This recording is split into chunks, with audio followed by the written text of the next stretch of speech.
I see this misinformation everywhere, and I'm not an attorney, but I do have the ability to read. And if you just read the Alien Enemies Act, which is the act that Donald Trump used to put those MS-13 gang members on a plane and send them to El Salvador, you see very clearly that we don't have to be in wartime for Trump to use that act. So Bob Ferguson came out and he posted this on X a few minutes ago. President Trump is attempting to assert wartime powers without a congressional declaration of war. The Alien Enemies Act was last invoked in World War II as the legal authority for the shameful internment of non-citizens of Japanese, German, and Italian descent.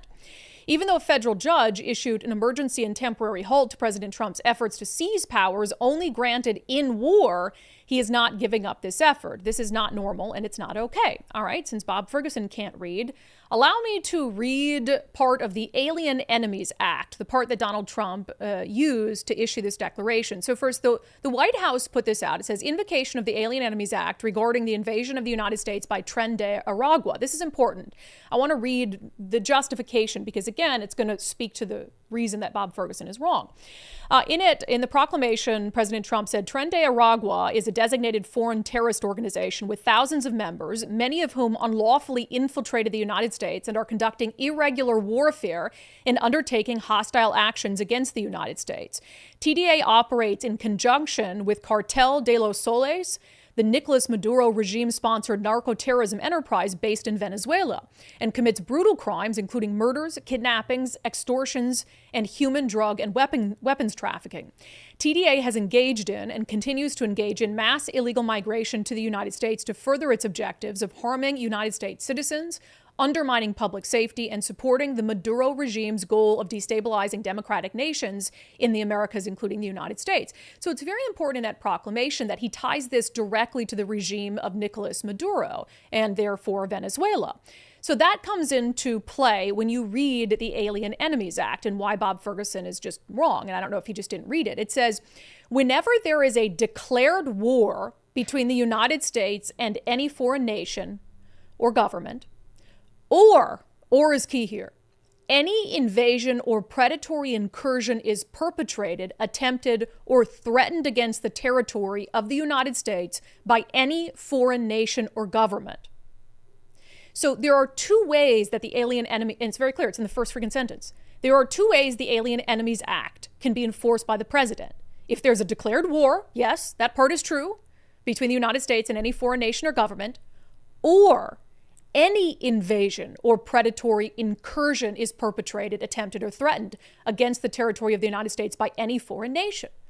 So it doesn't have to be during a wartime. It can be what's deemed by the president a predatory incursion that is attempted or threatened against the United States by a foreign nation or government.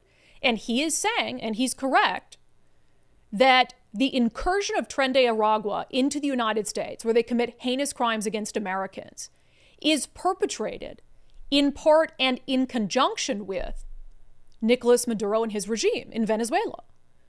So it's very clear, and revisiting Bob Ferguson's tweet, because there's so much more to it that's just ridiculous, besides the fact that he couldn't read the word or. Either it's a wartime or an incursion. And in this case, that is the rationale that President Trump is giving.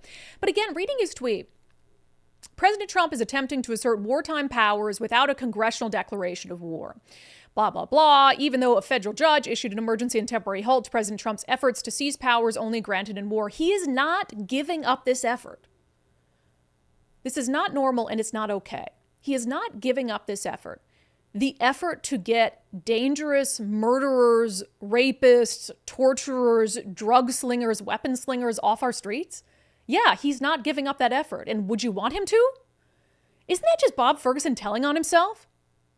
And when he says this is not normal and it's not okay, did Bob Ferguson ever once, while hundreds of thousands of illegal aliens were pouring across our southern border, did he ever once say this is not normal and this is not okay? Not once. When those illegal aliens were trafficking deadly drug fentanyl onto our streets, leading to the deaths of thousands of people, did he ever once say this is not normal and this is not okay, and speak up about stopping what was happening at the southern border? No, not once. But he wants to use his voice and talk about not normal, not okay, when we're talking about violent Now terrorists being deported from our country. This is the guy, Bob Ferguson, whose entire political life up to this point, while he was Attorney General, was about Second Amendment issues, was about passing bans on certain types of guns, was about limiting your Second Amendment rights. Guns bad, guns bad, guns bad. But now he has a problem with Donald Trump deporting people who were trafficking guns into this country to use them to kill people. He has a problem with Donald Trump stopping the flow of illegal immigrants and drug trafficking and weapons trafficking across our southern border, stopping some of these big bad guns that Bob Ferguson hates from coming into our country. This is the time when he decides to use his voice to speak out about it. Now, look, we could have like a separate debate, and I think we did on the show yesterday, about whether the Trump administration is bound by that district court judge that said, hey, turn the flight around and bring them back. If that was the only argument he was making, that Trump is superseding and going out of the, he's going around courts or whatever it is, then I don't think that we have, I think that's a legitimate concern. I don't really know the answer to it. And if Trump did or did not, or was not bound to turn the plane around and bring it back, I don't know. But that's not the argument that he's making here. First, he has a flawed reading of the act that Trump used, clearly flawed. There's the word or in there, and he just completely overlooks it. But it's about priorities, right? It's about priorities. You couldn't say jack shit when thousands of illegal aliens, many of them known gang members and people on the terror watch list, were pouring into our country and bringing drugs and guns and violence onto the streets of Washington state while you were for 12 years the state's chief law enforcer. Couldn't be bothered to say anything about that. Couldn't be bothered to say, this is not normal and it's not okay. But now that Donald Trump, someone he hates vehemently, is getting those people out of our state, is helping us rid that poison from our communities, now he has a backbone. He wants to say, this is not normal and this is not okay. That's who Bob Ferguson is. That's who Bob Ferguson is.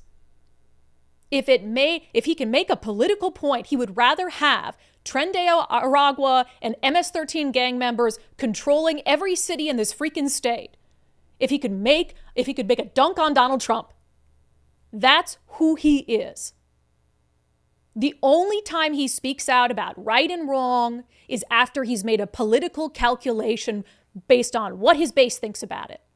Shameful. And it's why I will never buy into this new moderate persona of Bob Ferguson. That is exactly who he is. And it is absolutely shameful.